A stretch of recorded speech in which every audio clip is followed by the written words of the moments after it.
I'm a longtime resident of Harlem, although I grew up in Washington, D.C., where I went to public schools and learned very little about my history.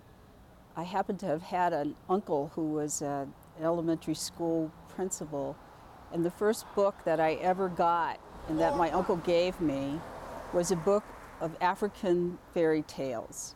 That was unusual in the 1950s and 60s, but it piqued my interest in who we are and who I was as a person and who we are as a people.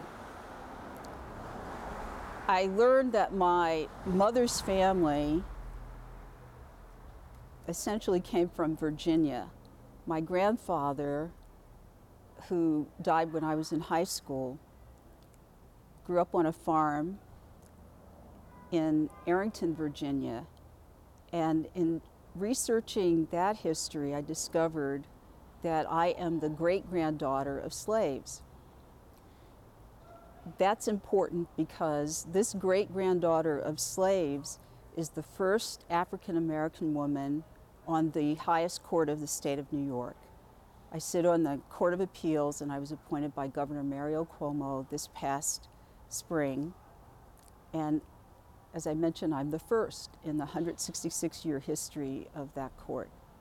So all the way from Arrington, Virginia, where my family was the property of someone else, to my sitting on the highest court in the state of New York is amazing and huge.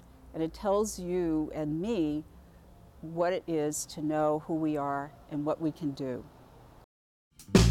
I'm here to tell you, God's angry with you. I wouldn't be burning no church down if I were you. Last night I